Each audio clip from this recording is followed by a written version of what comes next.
Hey, what is up, everybody? This is your boy AJTRIP, and welcome to the Game According to Me, my weekly podcast where I talk about what's going on in mostly football and the football season. And as we got today, we've got all the NFL stuff, and we got the college football stuff to talk about as well. And actually, as always, let's jump into the college football rankings, playoffs, and everything associated with it. Okay, so let's get right into the talking about the college football. Let's go ahead and talk about what went down this weekend, starting on Friday in the American Championship. In the American Championship, we had Tulane losing to Army, 35-14. Army, the first time in the American Conference, wins the American Conference. Then we had the Mountain West Conference between Boise State and UNLV. Boise State won 21-7. Winning the Mountain West Conference, and then more than likely posting, whatever, um, going to the conference football playoff. Punching their ticket. That's what I'm saying. That's a pumping and posting, whatever. On Saturday, we had the Arizona State Sun Devils beat the Iowa State Cyclones 45-19. Arizona State punching their way into the college football playoff by the way of beating the Big 12 championship. Georgia getting Texas in overtime, the first overtime in SEC championship game history. Georgia winning 22-19, making their way into the championship, being one of the conference championships. They were already in the playoffs, but now they get one of the byes. More than likely, they were going to get one of the byes. Oregon beats Penn State in this relatively close game, 45-37. I mean, some people thought Oregon would blow out Penn State, but Penn State was very, very game against Oregon. So you got to give them credit for that. Oregon beats Penn State 45-37. And the game that we always looking for, the ACC championship game, SMU versus Clemson. We thought going into this game that if Clemson were to win the ACC, they would automatically be it. But there was some talk about if Clemson would win, would SMU get kicked out for Alabama? Well, some people's worst things came to fruition.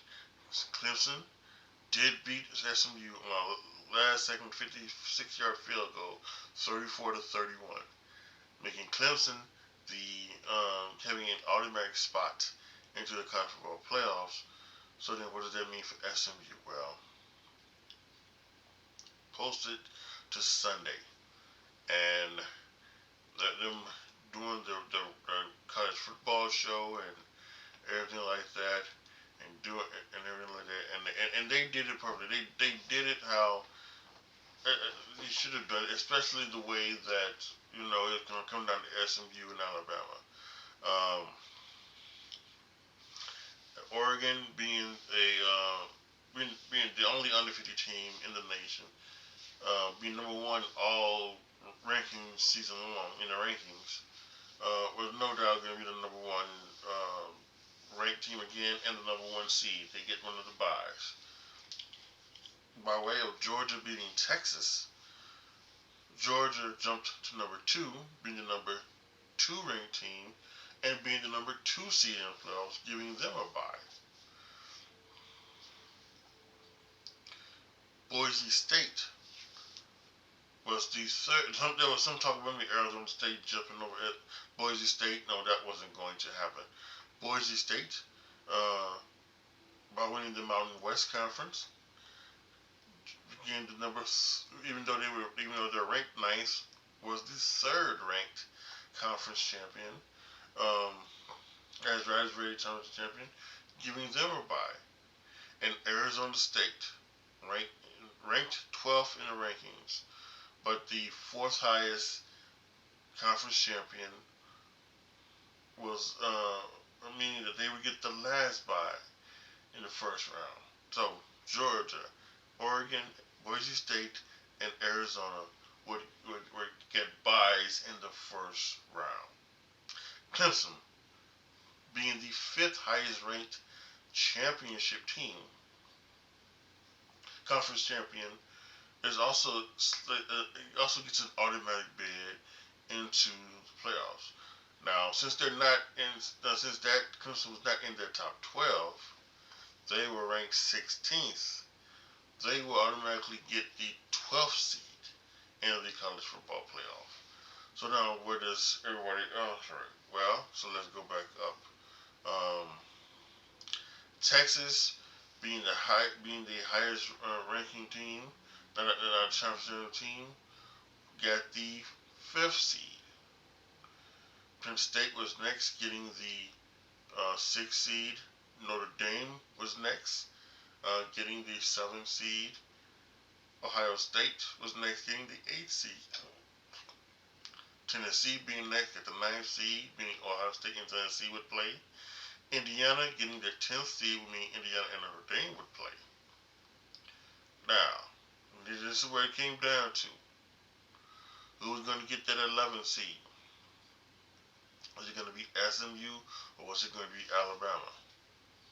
And there was some talk that, and the talk was talking about schedule. You could really see the elitism coming from everybody when talking about this. Not everybody, from most people when talking about this.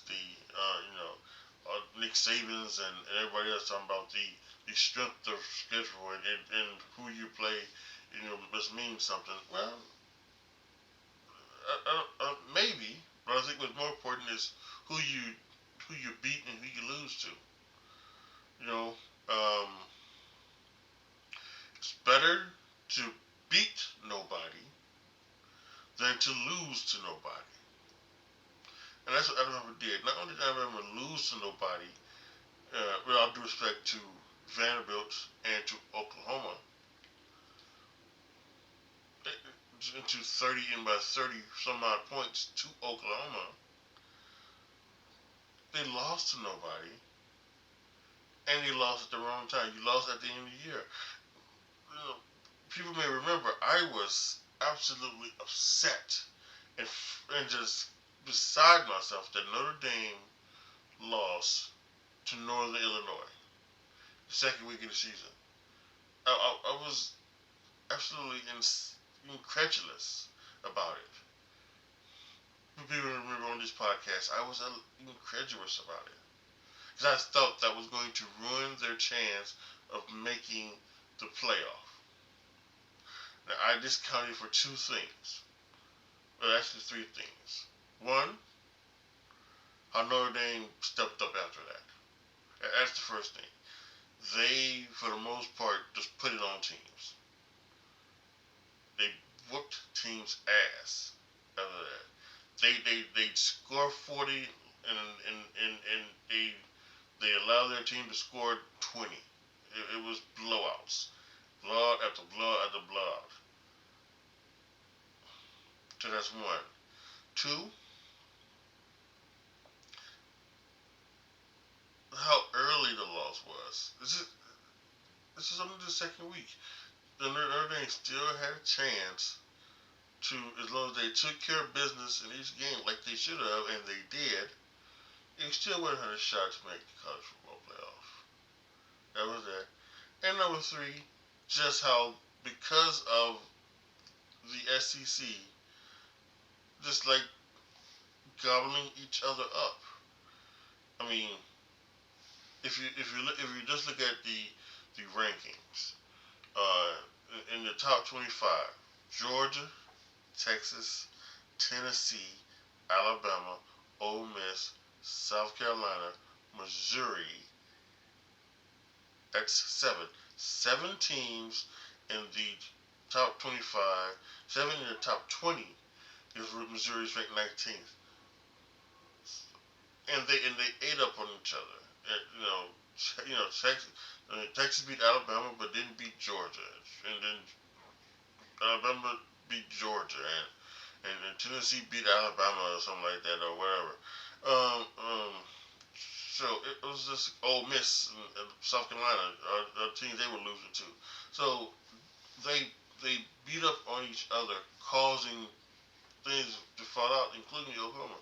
And Oklahoma gets good, that's going to be another one. They're going, they're going to just beat up on each other, and they're probably going to beat up on each other every year, leaving uh, leaving openings for a 11-win Indiana to jump in, a 12-win Boise State team, SMU and BYU and anybody else that wants to join an Army team, if they continue to be good. So that was so all of that merged into Notre Dame, and all of that, you know. So when the SEC takes out each other, who's going to jump in? And yes, the 11th seed was SMU, and rightfully so. It should have been. I'm sorry. A lot of people are saying that you couldn't take, SMU because it was you shouldn't take Alabama over SMU because of a precedent. It was set a precedent that it, playing in your conference championship game and losing your conference championship game would hurt your rankings and into the playoff. Getting into the playoff, and they would have teams who would be you'd have teams that would be ranked in that top 10 or top 12 who would be going to the conference championship, who would sit out because they don't want to lose, they don't want to fall out. So you couldn't take Alabama. And I think you couldn't take Alabama because they lost by 30 to Oklahoma late in the season. That's their fault. That's not on SMU. But SMU may have lost the championship game, but they came back from a big deficit to tie it. And the Clemson had to win it with a 56-yard field goal. So yeah, SMU deserved to be in. And there's also now a lot of more elitist talk. Is that now they're not cool with the conference champions getting a bye. They just want it to be ranked 1 through 12, and the top 4 get a bye. Well, no, that's not. No, that's I'm not like that. Reason why I like the 5 conference champions getting a bye is because that 5th conference champion most years may be a group of 5 champion, and you might even come across one year when it probably would be the Big 12. The Big 12 may be the weaker of the quote unquote Power 4 conferences, but you may have a thing where there's a down Big 12, but there's a dominant team, and 2 dominant teams in other conferences, and you might have something where the conference champion is a Big 10 conference champion. There's a SEC conference champion, an ACC conference champion, and then you might have another Mountain West, and maybe another Boise as conference champion, and then maybe you might have Army, in the American, and Army might be rated higher than right in the Big 12 conference champion. Whoever that may be that season. And yes, and so then I would want Army to be in. So I think that's what you have to do. And as they continue to go ahead and continue to grow, that's just the way it's got to be. When and if and when, whatever, I think it's more when than it's if they go to 16. Yeah, you have to do unranked bids for all 8 conferences. For all 8 conferences. And then once you do the automatic bid for 8 conferences, you have the 8 large bids. And you do the same thing about the rankings. Now I will say this, some of the conference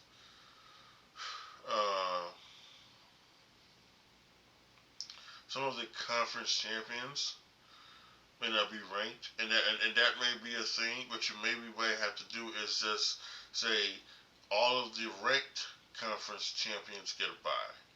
So maybe you would do that so that not get a bye, but get an automatic bid into it. And then, so then maybe that. So, because, like, if you look at the top 25,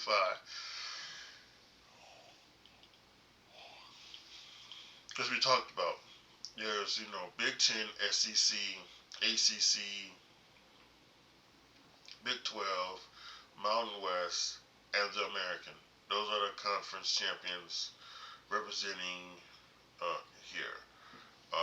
So there is no the Marshall, Thunder and Hud. They won the Conference USA. They're not ranked. I think like Jackson State won the Sun Belt. They're not ranked. Um, there's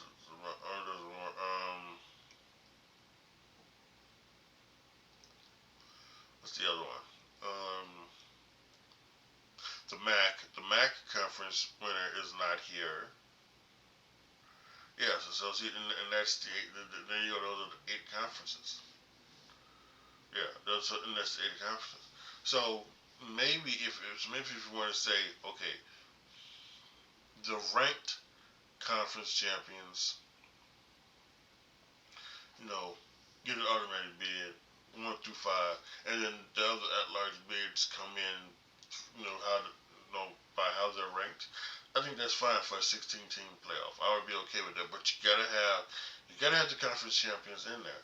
And I still think best person for me. I would still try to find a way to get those other 3, the Sun Belt, the Conference USA, and the MAC, who are not ranked, get them in there as well. I mean, maybe I would put them in a record or something like that.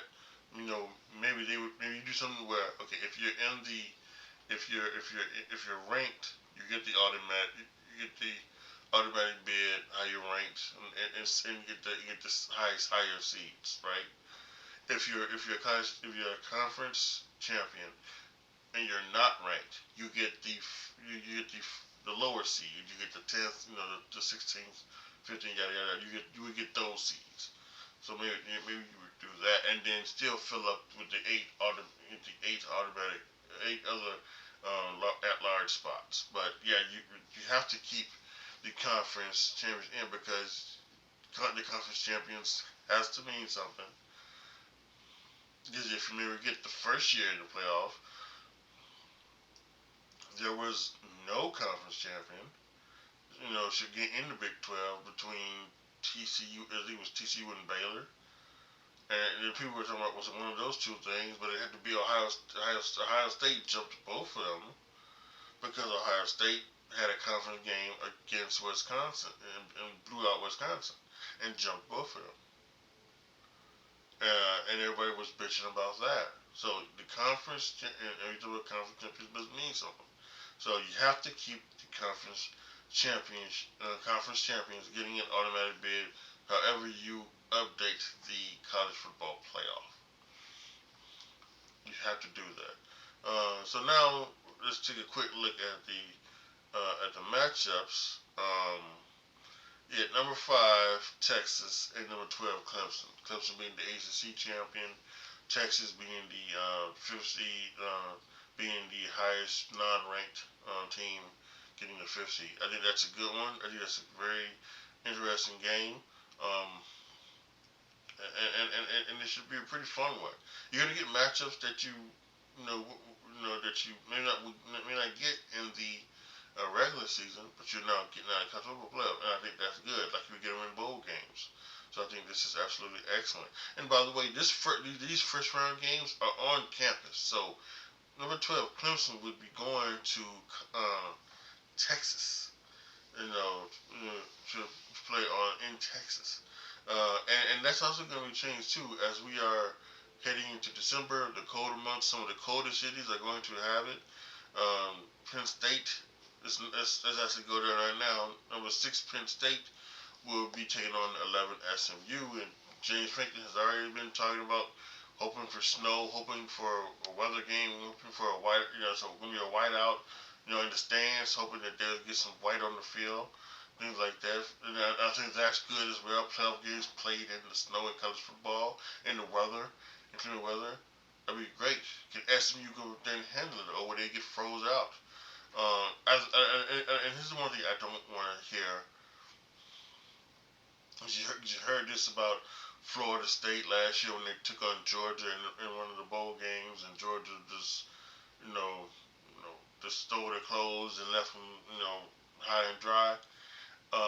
But that was after like 13 to 15, however many it was, kids dropped out of the college, dropped out, or decided not to play because they were going to get drafted, or I think some maybe even transferred. Who knows? So you can't. They didn't have their entire full team. And I think the same goes for same. And so they talked about that, and I don't agree with that, and I don't think that should be here. If Penn State takes it to SMU and puts it on SMU, I don't think you should say that this should have gone to Alabama, because it shouldn't have. SMU was the right team to get in. But dealing with the cold and everything like that, is it something maybe SMU was not ready for? And you have to get feel like that. Or they just, they just didn't play well. They choked however it was. But I think this is going to be a good game. I hope this is a game. I think all these games could be good games. I don't think there are going to be any blowouts, at least in the first round. I don't think there are. SMU or Penn State. Notre Dame in Indiana. Indiana stays in their same state. To play Notre Dame, dry, and again in cold weather. It's going to be interesting to see how that goes. Indiana has been a fantastic team. You want to talk about teams that were blowing out teams? They were blowing out they blew out every team, I believe, except for two. The Michigan game, I think they won that by 10, and then of course the game that they lost to Ohio State, which they got blown out. But Notre Dame's defense should be able to take care of that offense. It's going to be Notre Dame's offense that need to be scoring points. If the defense can't stop the Indian offense, the offense is going to have to score points. They're going to have to rely on Jeremiah Love, have to rely on the other running back, 24, Riley Leonard, running the ball as well. He's going to have to even stuff his game up passing wise. But I think it should be a very interesting and tremendous game as well. And then, of course, Ohio State at Tennessee. Tennessee, again, in the warmer weather down south, going up to Ohio State, the horseshoe. And a lot of things over here, right? A lot of things over here going here. Because if Ohio State loses, does Ryan Day get fired? He's 1-5 with 4 straight losses to Michigan. Will they fire a coach with a record or a winning record like he has? I think he has 5 losses now. 4 of those losses have been to Michigan, right? I think he has 5 losses. 4 of those have been Michigan. 1 was to Oregon this year, but he's been tremendous as a coach. And you're gonna fire him because he can't beat Michigan? I truly believe that's a little short-sighted, coming from Ohio State. But it seems to be the case. If they can't make a run in this playoffs run, they might be gone. So we have Tennessee going to Ohio State. Now the way that also the bracket set up, this is another reason why I like the way this is set up. They have it set up, in fact, to how you would play, right? So the number 8 and number 9, they don't really see it. So number 8, number 9 team will play Oregon in one of the bowl games. Right, the number 1 team, Oregon. The 12-5 seed will play the number 4 seed Arizona State. The 10-7 seed would go to play the number 2 seed Georgia in the bowl, and the 11-6 seed will play the number 3 seed Boise State in the bowl. So I think that's I like the way they set that up as well. So I think there'll be some good things happening. So yeah, I think this is gonna be a fun time as we spend out the rest of the month during this game, and the championship game is January 20th, which is fantastic as well. More college football to talk about. Uh, I'm going to enjoy this. I wanted more teams. I was kind of shocked that they didn't go from 4 to 8. That doesn't make sense. That didn't just made more sense because you would just have 8 teams in there. It kind of just made more sense to me. Um, but hell, doing 12 teams is right, and I thought that they actually decided that they were going to jump to 14 2 years right now, but people haven't been talking about that. They haven't been talking about like the playoff committee, the playoffs going to 14 in 2 years. And one thing they've been talking about already is you gotta try to reseed and all the other bullshit. So I thought they were going to 14. I think they still right, but when you get to 16, it's going to be epic. It's going to be truly epic in college football, and it's going to be one of the great things that we can, we will have in our life as sports fans. So, yeah. There you have it. The recap of championship weekend in college football and the look ahead to all of the playoff games and the championship playoff bracket and everything like that. Everything you can know about college football. Truly tremendous. And so now we'll jump into the National Football League as our main event, as we usually do. Alright, guys, so as normally, we start looking at the prior week's games. Going back to last Thursday, the Lions beat the Packers 34-31. Dan Campbell went for it on fourth down and got it to be able to run up the clock and kick a field goal to beat the Packers in Fort Hill. A lot of talk about him going for it, but I think that's just what he does. I think that's what it is, and you can't take that back. He's gonna coach the way he wants to coach, and I think I think he's a great coach, and I think that he would be interesting to he's an interesting dude. And that opening press conference where he was talking about kneecaps and everything, he was talking about kneecaps and everything like that. Nah,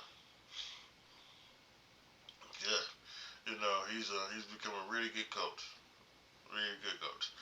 To Sunday's action, the Steelers beat the Browns 27-14. Revenge for a couple weeks ago on Amazon Prime, the snow game, where the Browns beat the Steelers. They returned the favor. Russell Wilson just continued to prove that that him being the starter was the right question, and it doesn't feel should never ever be the starter ever again. He's just not good enough. The Saints beat the Giants 14-11 on a blocked field goal by Brian Bresee with on his knees. He was on his knees. He had hopped the line, kind of fell to his knees, and then put his hand up and was able to block a field goal. A relatively, that field goal that probably shouldn't need, to be a low line drive type of kick. So, yeah, it's Giants against Giant, I guess. So Saints beat the Giants 14-11. The Dolphins beat the Jets in overtime 32-26. This is a horrific year for the Jets, horrific year for Aaron Rodgers. Not really sad about it and everything like that. So good for him. Jaguars and Titans, ugly mess of a game. 10-6 Jaguars win. The Vikings beat the Falcons 42-21. Sam Darnold 5 touchdown passes. Kirk Cousins playing his old team through 2 picks. Has thrown 9 picks and no touchdown passes in the last 4 games. There's a lot of talk about bringing in Michael Penix Jr., but again, that's not realistic. You've got Kirk Cousins there. You're not bringing in a rookie just because Kirk Cousins is throwing picks. That's not the way to go. So It's ridiculous. He still got a shot at making the playoffs by winning the division, the NFC South. The Buccaneers don't have too big of a lead on you, so stick with Kirk Cousins. He get a snap out of this funk. He's in a funk. All quarterbacks get into a funk in their career. All of them do. Even the greats, Peyton Manning's, Brown Brady's, Joe Montana's, they've all got into a funk at some point in their career. And this is Kirk Cousins' funk. The Eagles beat the Panthers 22-16. A lot of drama coming out of this win. Again, there's some, Jalen Hurts didn't want to talk about it. AJ Brown asked what was the offense needed to do, and he said passing. Although AJ Brown sounds more of kind of like a disgruntled receiver because he didn't get the ball. So I think he caught maybe 4 balls yesterday, like 40 yards or something like that. So then, he's not happy. He's not catching the ball. So he's just, the diva receiver and just, questions it. So that's it. Then Brandon Graham went on his show and he talked about it. Maybe even made it worse. Who knows?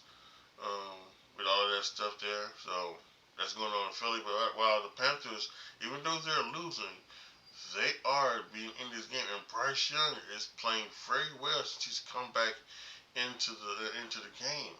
So, he sat for a couple of weeks and sat behind Andy Dalton. And we're seeing some audio. So maybe this is not a bust of a pick. Maybe there's something can happen with Bryce Young, and maybe this was just going to happen anyway, because this is just how the stature of a young quarterback should go. This trend of rookie quarterbacks being like good, and going back to C.J. Stroud and Justin Herbert, and now we get this year's crop where Drake May and Bo Nix and Jaden Daniels and Caleb Williams are looking relatively non-rookie-ish. That's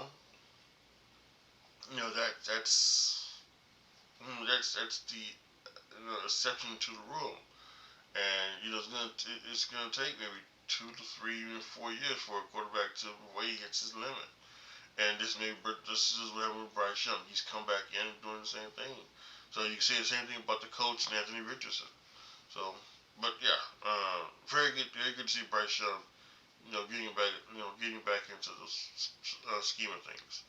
The Raiders beat the Buccaneers 28-30. No, they didn't. The Buccaneers beat the Raiders 28-13. Excuse me. Apologize for that. Seahawks. Excuse me. Apologize for that as well. Seahawks beat the Cardinals 30-15. Doubled up on the Cardinals. A very good game for the Seahawks. Geno Smith leads the league in pass. At least he did at one time. He may have been taken over by Joe Burrow in winning that game. We'll see. The Niners just destroyed the Bears 38-13. Another first half where the Bears just couldn't do jack. They had like 4 yards in the first half. And the 49ers had 317. That's the most difference, right? Most difference in a half. Not just the first half, but in any half, in any game, since the merge, NFL merge in 1970 or whatever it was. That's the first. That's the most yard differential in a half ever. And you had people quitting on the plays, not wanting to stick their head in. People who call leaders. Maybe Matt Eberflus wasn't perfect, but neither have these players. And they've gotten, and from fans and from pundits all across the nation, they've jumped down Matt Eberflus. But I think what they really need to do now is start jumping on these players now. It's not time to jump on the players, because guess what? I don't know if you wanted Shane Waldron or Matt Eberflus fired, but it happened. And you've said some things, about what's going to happen. Well, now it's your time to show what you play, but they probably won't. The most exciting game of the week was the Bills and the Rams. Rams beat the Bills 44 to 42. Oh, just a tremendous back and forth game. You know, Josh Allen, 3 passing touchdowns, 3 rushing touchdowns, no interceptions, no fumbles. He is, the clear front runner for MVP. I think he has, without doubt, proven myself wrong. Not wrong, but proven myself right. As when I've called him the best quarterback in the league, he has proved it that this is who he is, and it's just amazing. Um, I didn't get the quarterback sneak in which you had to call a timeout. I really just went for a normal pass. It's a normal pass, and they didn't go for it. So I thought that was kind of irritating to see. So there you have it. But the Rams picked up the victory, and they've got a big game coming up tomorrow. And the Chiefs beat the Chargers. Another one-score victory, last-second victory for the Chiefs, 19-17. Rex Ryan has been on this thing about the Chiefs and them being first-round, knockouts because of how they're playing. Because they can't knock anybody out. And listen, I understand how he feels about that, but I think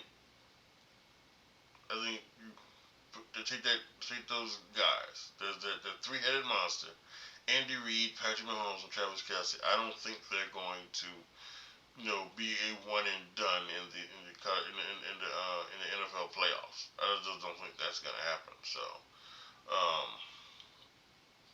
yeah, I think that's a lot of all talk and from Rex, for whatever reason. And then the Monday Night Football, the Bengals beat the Cowboys 27-20. And just again, another heartbreaking loss, for the Cowboys. They blocked a punt, and it goes forward, so you're supposed to stay away from it, but because one of the young fellas didn't know that, tried to pick it up, slipped through his arm, he touched it. Bengals recovered. 2 plays later, pitch and catch from Joe Burrow to Jamar Chase for a touchdown, and it's over. And Michael Parsons was on the sideline just beside himself. Could not believe what just happened. So that's unfortunate for them. The Bengals, they have a very slim chance of making the playoffs, but they're trying to keep all their hopes alive to doing so. And and this is one thing I saw on Monday, or Tuesday, whatever it was. Shannon Sharp, yeah, it was Tuesday. It was not Tuesday. It was Monday. Once again, Shannon Sharp was just he's just ridiculous over this Joe Burrow shit. Saying that Joe Burrow is the reason why they're losing. No, that's not the reason why they're losing. They're losing because their defense isn't as good as it is. Joe Burrow has played, for the most part, lights out. Has he turned the ball over? Yes. Quarterbacks turn the ball over for the most part. But to say that he's the reason why the Bengals are 5-8 or whatever is just ridiculous and utterly ridiculous. But this is also a guy that thinks LeBron James is better than Michael Jordan. So you got to question his knowledge of sports anyway. Okay, so on our way to Week 15 this week, I mentioned it earlier. The Rams and the 49ers playing tomorrow night in Santa Clara. This should be a really good game. 49ers is coming off just a destruction of the Bears. Rams had that close game to the Bills. We'll see what they do then. On Sunday, we get the Commanders at the Saints. Commanders, they had their bye, right? I think this was the last week for the bye. Commanders had their bye. They didn't play this past week. They're going to New Orleans to play the Saints. This is now the Commanders. In that graphic they put up there when they talk about the playoff teams, they have the last spot.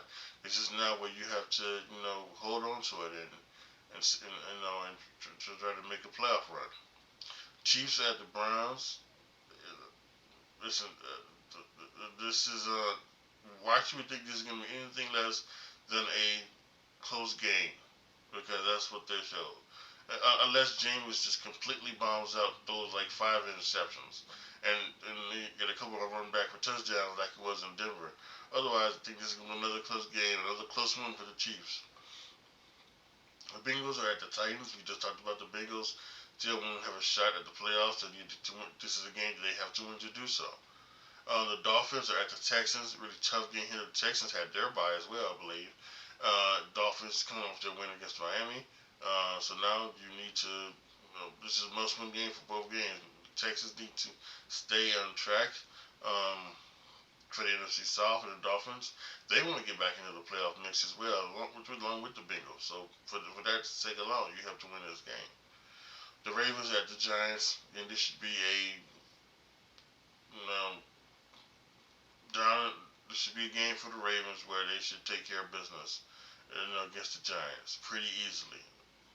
The Jets are the Jaguars. I don't know who is going to win this game.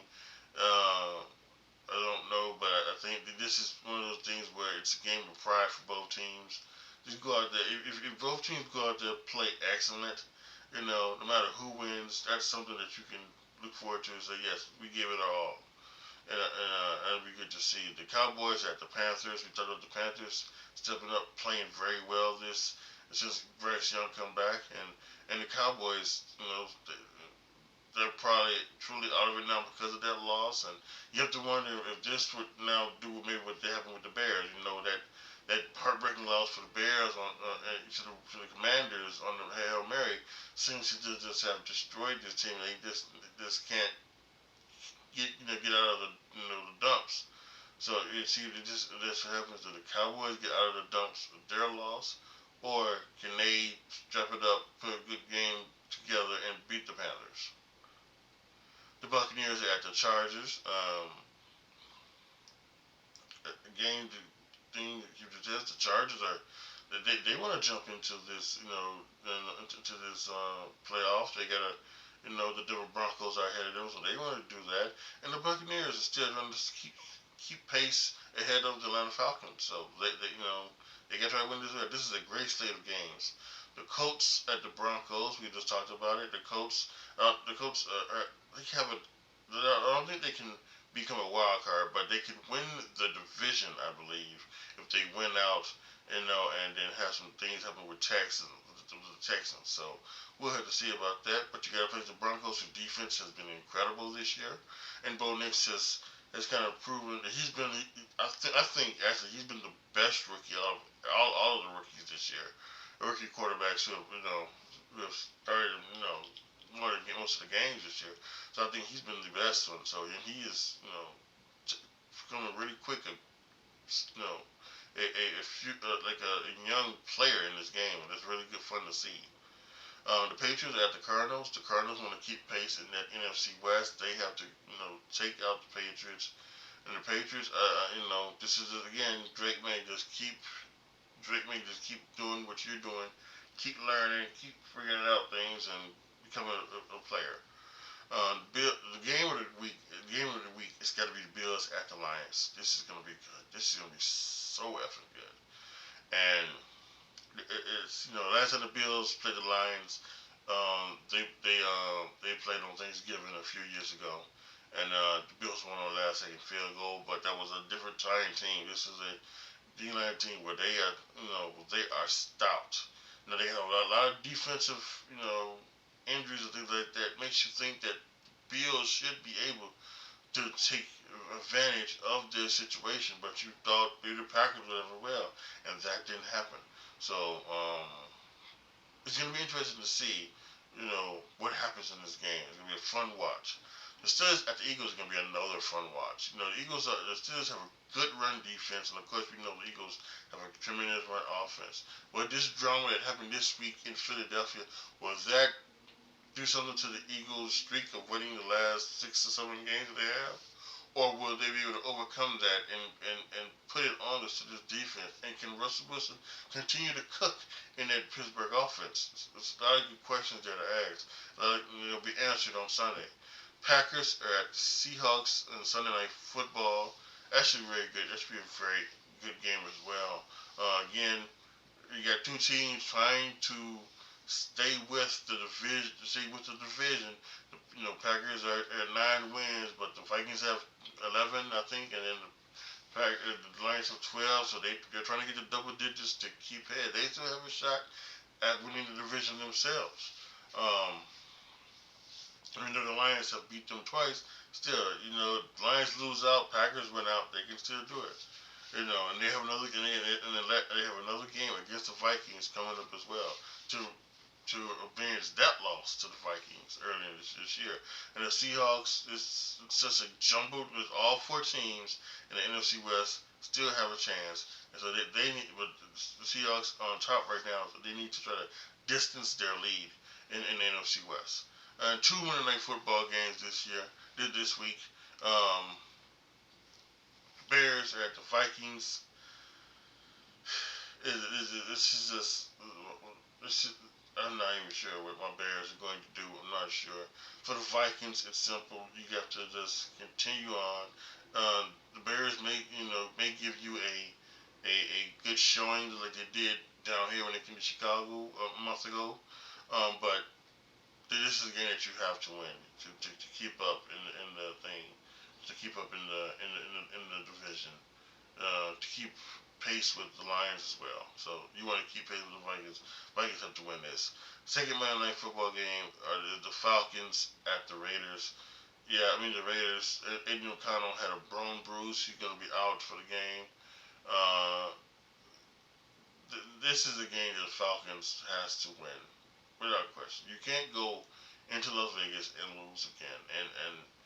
And whether Kirk Cousins throws 3 touchdowns or 3 interceptions, it's a game you have to win. And so we'll see about that. So there you have it. Those are the games for Week 15 in the National Football League. I think it's a great slate of games. A lot of fun football to watch this weekend. Starting tomorrow with the Rams and 49ers. Going to be awesome. Let's go ahead and let's close everything out of this podcast. Alright, y'all. That's going to be it for this episode of the Game According to Me. I think last week I may have said that we would take a look at the NBA stuff this week. Probably not gonna have enough time to look at it this week. We'll definitely look at it next week as we won't have to do a recap of college football. We'll be doing NFL, so we could take a look at the NBA and things like that. And I did not mention about Juan Soto and his ridiculous contract.